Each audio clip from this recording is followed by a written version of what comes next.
Alrighty, folks, here it is. Our severe thunderstorm watch is now active for a whole big area. There's a whole northeast Colorado, northwest Kansas, southwest Nebraska, and southeast Wyoming. So kind of a big chunk there.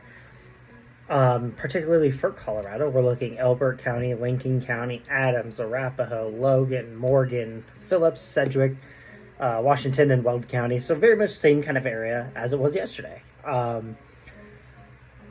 This is effective until about 9 p.m. Mountain Daylight Time tonight. So you're in those counties, you should really be on the lookout. I'd say even like for Adams and Arapahoe, it's more so the eastern sides that have more of the favorable conditions, but you're not excluded, right? You could still get hit. Probably here soon even, we'll probably see the initial start of these storms. So I'm recording this just after 2. So primary threats of this watch is damaging winds and isolated significant gusts up to 75 miles per hour, very likely, as well as large hail and isolated very large hail events, about 2 inches in diameter, are possible. So that's really kind of very typical thunderstorm expectations, right? That's kind of what it is. So what is the watch? The watch just means conditions are favorable for severe thunderstorms in and close to the area. So you might not be in the severe thunderstorm watch, but you might still see the effects of it. And you could be in it and not quite get it, right? But it's just, hey, broadly speaking, conditions are favorable.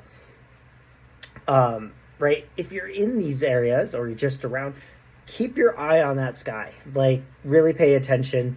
And then also, like, pay attention to the sky. Pay attention to your phone or whatever other devices you have that give you alerts. Really make, if you have a weather radio, right, keep it close, keep it on, right, because you will need later updates and statements as things go on, particularly warnings. And then, of course, severe thunderstorms can occasionally do produce tornadoes.